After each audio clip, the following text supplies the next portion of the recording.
Hubbard stepping up. Bang! Bang! It's time to level up your game. Introducing the all-new ESPN app. All of ESPN, all in one place. Your home for the most live sports and the best championship moments. The electricity is palpable. Step up your game with no annual contract required. It's the ultimate fan experience.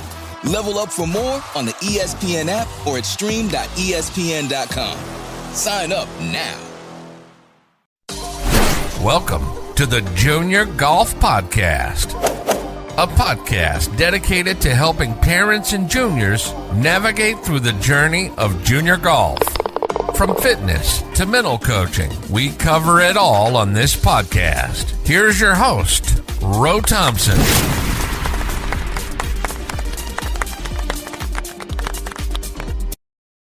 Good evening, everybody. Welcome to the Junior Golf Podcast. I am your host, Ro Thompson. And as always, we got a special guest on the podcast tonight, none other than the great Dylan Park. What's up, Dylan? How you doing, bro? I'm doing good. How about yourself? Good, man. Good to have you on. I know we've been trying to work this out for the last couple of weeks, and we finally got you on, right? Yeah, I'm glad our schedules could match up for this time. So that's good. That's good. We finally got it done, man. No worries. No worries. So, man, before we dive into, all the junior golf stuff, man, tell us a little bit about yourself and how you actually got into the game of golf. Yeah. So, I'm a graduated senior. I'm going to Winthrop in the fall to start my collegiate golf career. Really looking forward to it and just kind of ready to go to the next level, make the next step in my game. But to start off my game, I started around, I'd say 4 or 5 years old, kind of just whacking it out with my dad, kind of getting out there and being his little golf buddy.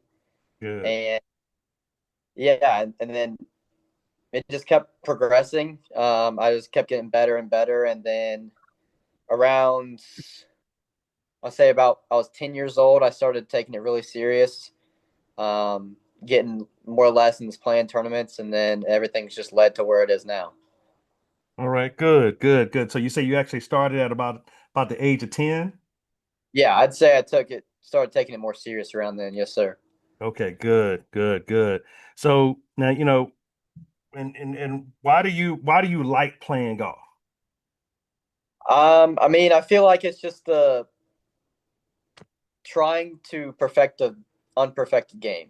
You're always battling yourself out there. I mean, you can never perfect it. But it's just the grinding and the resilientness of trying to get there. It feels good. It really does. Well, good. Well, you're handling it pretty well right now. I've been kind of checking you out on the rankings a little bit, and right now you're number one in the state of South Carolina, man. How does it feel to hit that number one status? Yeah, I mean, I'm really glad I was able to do it. I mean, if you would have told me 3 years ago I'd be number one in the state by the end of my senior year, I don't think I would have believed you, to be honest. I mean, right. The way my game was a couple years ago, it's definitely made huge leaps and bounds, and I'm really proud of the work I've been putting in, and just really looking forward to see how far I can take it. Well, listen, obviously you're doing something right, and we'll get into that in just a few minutes. But man, you've had some first place finishes over the past couple of months. What's been your favorite victory so far? So far, my favorite was probably most likely the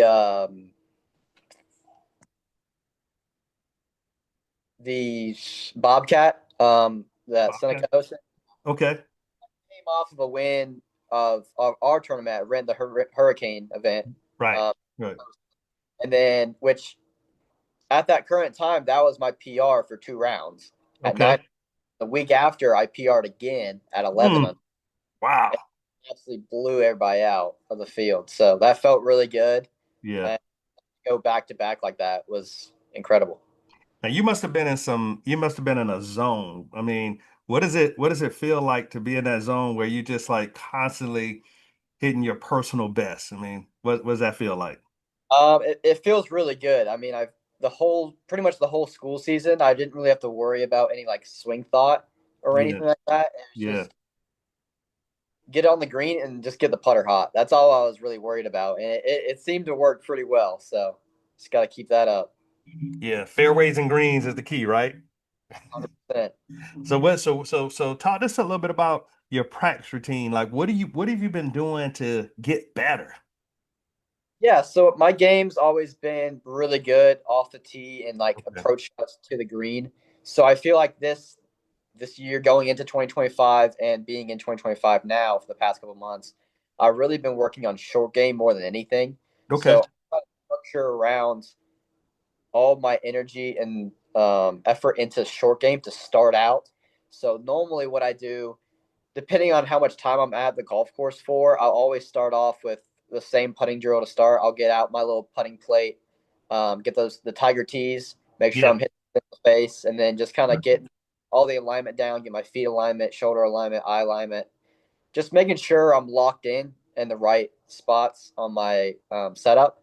So which always helps for that. And then I really like to do. I found this new drill a couple months ago called the Kobe drill. Okay. Love that since it's like there's 12, like 4 different spots, 4 quadrants, whatever. So it's 3 feet, 4.5 feet, and 6 feet, and for like 4 different areas around the hole. Okay. So you start at the 3-footers, and you have to go in a circle. You have to make 3 rounds of those 3-footers, Okay. and back to the 4.5-footers. You have to make 2 rounds of that. Okay. Back to the 6-footer, you have to make 1 round of that to complete the drill. Okay. And if you So, miss, so 3, 4, you said 3, 4, and 6? yeah, Okay.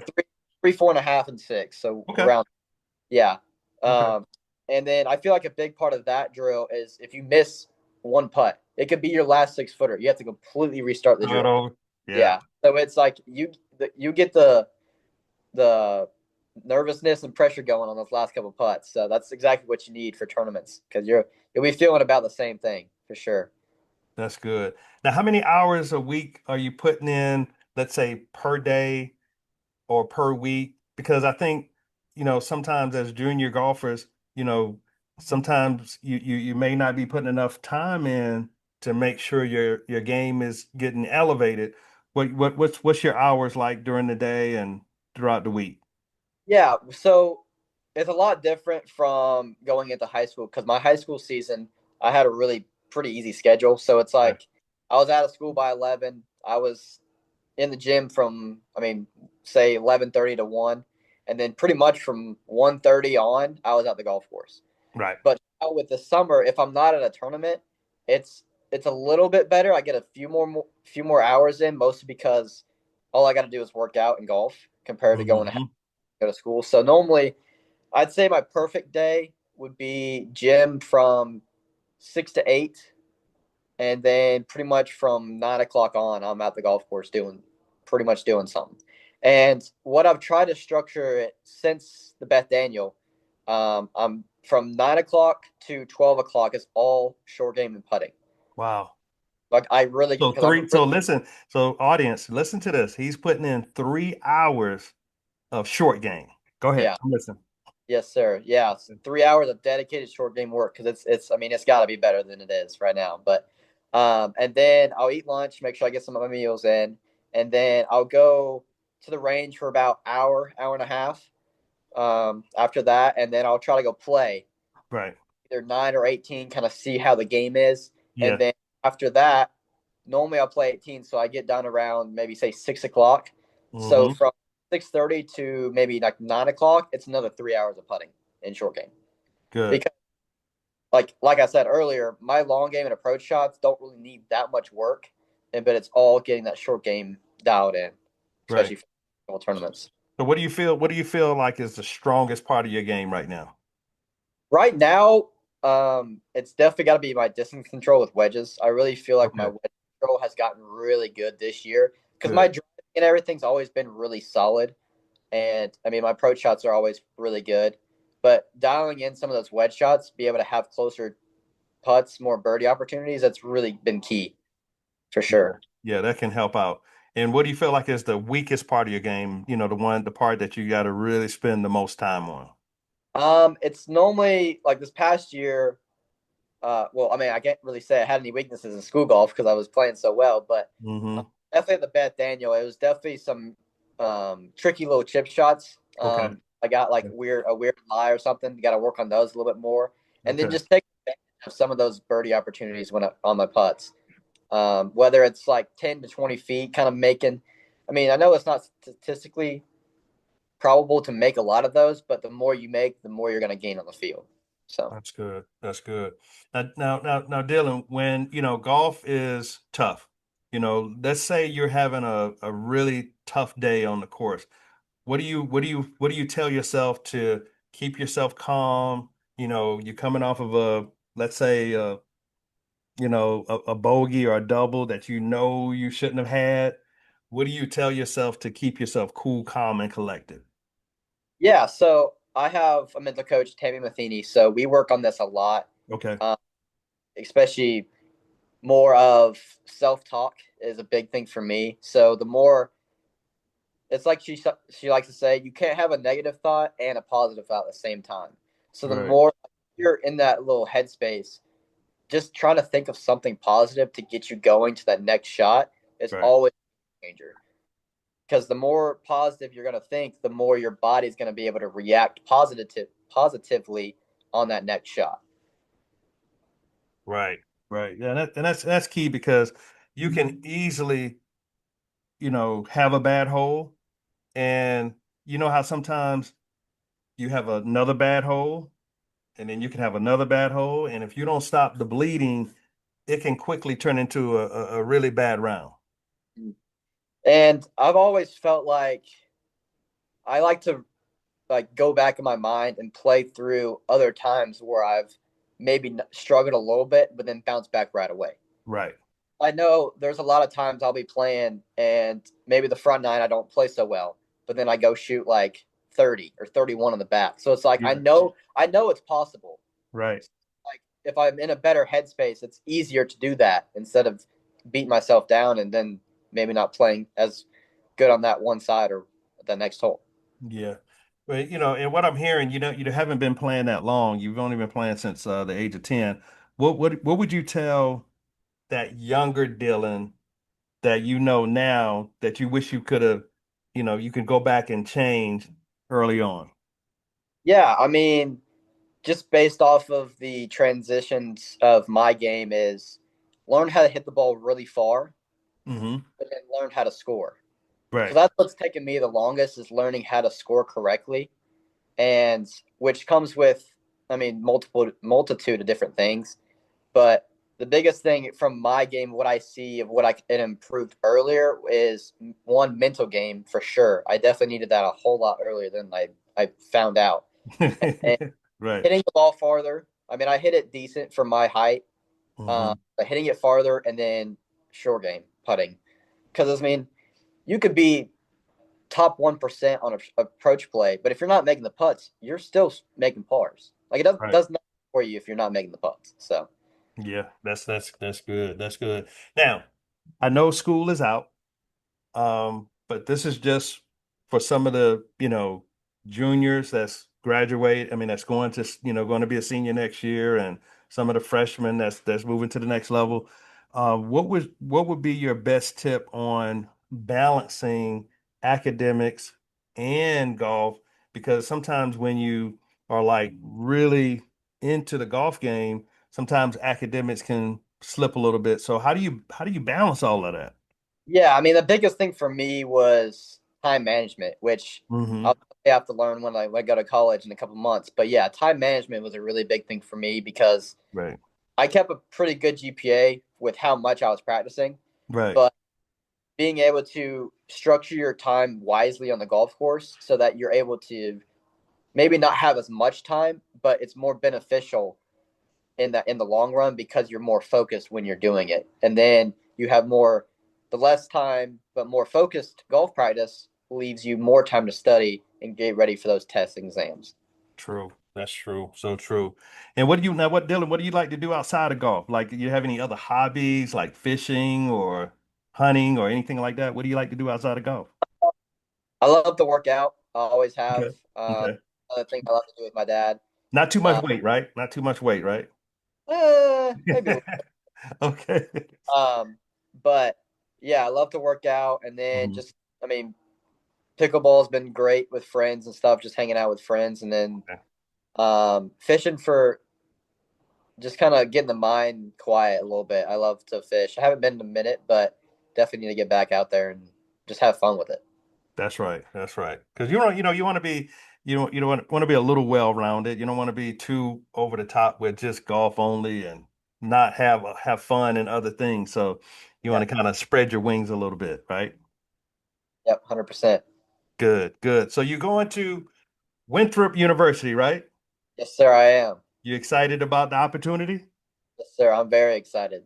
Good, good. You've been following the school over the last couple of months as they go, as they played in the conference and whatnot.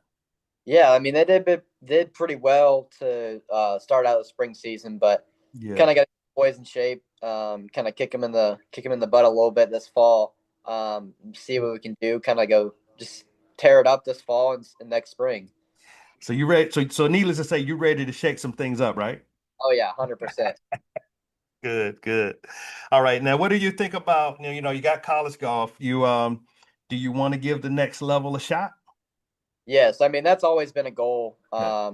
of mine since I was very little to be on the PGA Tour and to Good. honestly be the best PGA Tour player ever. I mean, I Okay. feel that dream has been placed on my heart, and um it's my journey to get there and to put in the work and just have it come true. So that's definitely the goal. Yeah.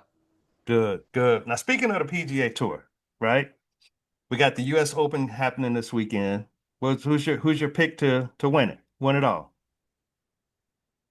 That's a tough one because I haven't really seen much of today, but I know it's definitely playing pretty hard out there right Oh now. yeah. But Oh yeah. uh, I want Scotty to get a U.S. Open. I think it'd be really good for him to get a Yeah. U.S. After the PGA a couple months ago. Mm-hmm. Um, but I always got to root for JT. He's my I'm his biggest fan, you could say. Really? So, Okay. Yeah, yeah, he's been he seemed like he was turning his game around a little bit, but I think last time I looked he was kind of struggling a little bit today. probably. I wouldn't be Yeah. surprised, honestly. Yeah, it's I think it's my prediction is you're probably going to have maybe 15, 20 players under par maybe, if that. Yeah, It's playing really tough. And they saying it's going to get a little worse. yeah, Yeah. yeah. AJ Spawn going out bogey free today. I don't know what he was doing, but he obviously played golf today. Oh yeah, yeah. From what is it, TPC? He looked like he ready, man. You know? Just see how he does under pressure the coming these next couple of days. Right, right. So I know you said some of your if I know you said JT, you're big JT's biggest fan, but if you had to put together a foursome, Dylan, who would your foursome be? I love to play with Tiger. I've never met Okay. him in person, so I'd love to play with him. I mean, he's been such an impact on the game itself. So All right, love to play. you got two more spots. Um, Probably. I mean, obviously we gotta go JT, right? Okay. And they good buddies too. Yeah. Right. I think that group would be last one. I'm gonna go with Garrett, my good buddy Garrett. Okay. Um, yeah, it's always a pleasure playing with him. We always have a good time, and I think that would be a good group. Good, good. That's a nice little foursome. Now I heard you say your dad is a pretty good player. Has he beaten you lately? Not lately. Not No, lately. So playing you, too good. so you got him right now.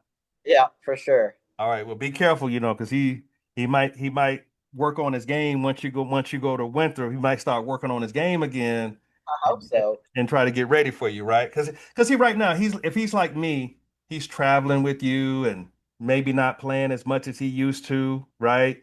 So once you go to Winthrop, he'll have a little bit more time to practice. Oh yeah. Good, good. So who are some of the people that have influenced you that you would love to give a shout out as you finish up your junior golf journey? Who's been some people that kind of helped you along the way? Yeah, I mean, first and foremost, parents. I mean, they've always been Of supportive, course. Yeah. being there for me when I needed them. Like I said earlier, Tammy Matheny, my mental coach. Oh yeah. Tell Tammy I said hello. She's I will. she's been on my show. Yeah, Yeah. she's great. I mean, all my swing coaches I've had these past couple of years, and then just the other guys I'm playing against. I mean, being able to sharpen my game with some of them. I mean, being the best in the country, really. The state of South Carolina has some really good golfers, so it's always a pleasure to be able to battle out with some of the best guys in the country. So Yeah, that's good. Yeah, you got some, I think when you get to college, it's just gonna be a whole nother level. And then you got to balance college and you got to balance all that other stuff. So that's great. That's great. Now, what's in the bag? What's got you playing so good besides all of the practice and all of the drills and stuff that you're doing? What's in the bag? yeah, I mean, I got a mixed bag a little bit. I got the mostly Callaway. Well, I got the Callaway AI Smoke triple diamond driver. I mean, that thing's just absolute money right now. You like it? Yeah, I love it. I mean, that thing's so good. I got a little mix up. I got the Stealth 2 3-wood. Okay. It was my stepdad's, and I stole it from him, and I've never given it back because it's been so good. Gotcha. Yeah, and then I got another Callaway hybrid. Been pretty good. And then I got a full set of Callaway Apex NBs, which have been distance control has been really good recently. So hopefully it keeps that up. Yeah. And then got me some SM10s wedges. Okay. And then everybody's new putter, the Spider. You got the Spider. Yeah. Yeah, I remember JT. John. He tried the Spider a couple of times, and it was just that ball would just spring off the face, and he was like, I can't do this. But he would always retry it, but it just didn't work out. Yeah. Now what do you keep? What's your lucky secret that you keep in the bag that you can't go without? You have a lucky ball marker, or do you have something that you always keep in your bag? I think the luck ran out of my old ball marker I got for the school season, so I got to switch that out. But okay. For my birthday, my grandfather, he's like kind of does woodworking and stuff. He made me a thumb cross. Okay. With Bible verse on it. So I've been using that ever since, what was the first tournament? I'd say the Hurricane. Ever since I've been having that in my pocket. I mean, so whenever I need it, just kind of hold it a little bit and keeps me calm. So. Gotcha. Well, good, man. Well, like I say, you playing some really good golf. Is mom or dad around? They want to slip in and I'm not sure. I think they left actually. Oh, they left. Okay, no worries. All right. Well, good deal, man. But this has been a great episode, man. And I just want to say, keep doing what you're doing. Number one player in the state of South Carolina. Ride it to as long as you can. I know I know you and the 2025 kids only got like 2 months of golf left, and then it's off to college. And so it's been a great ride, right? Yes, it has, for sure. Yes. Good. Well, listen, how can our listeners find you on social media, Dill? Yeah, so best spot to find me is on Instagram at Dillon Park Golf. I know probably a lot of people already follow me and stuff, but yeah, that's probably the best place to go. Dillon Park Golf on Instagram. Good. Well, as we wrap up, Dillon, there are a lot of golfers, junior golfers coming up behind you, 2026, 2027, 28, some really good golfers, coming in. As we bring this episode to a close, what would you say to them to, help them get to that number one spot? Yeah, I mean, I bet the biggest thing for me is just love the grind. Yeah. It's gonna suck sometimes, but you just gotta right. You gotta keep grinding and keep pushing, and then eventually it'll happen. Eventually you'll see the results of your work. So great. Well, again, thank you, Dillon, for being on the show. And from the Junior Golf Podcast, keep going, keep grinding, and take it to the next level, okay? Yeah, I will. Thank you. Thank you for listening to the Junior Golf Podcast. You can follow us on Facebook, YouTube, Instagram, and TikTok. We hope you enjoyed this new episode, and if you did, please leave us a review on Apple Podcasts and Spotify. Please share this episode with others who may be interested in this topic. Also, feel free to let us know what topics you'd like to see covered in future episodes. Get in touch in the comments or on any of our social media networks. See you next week for a new episode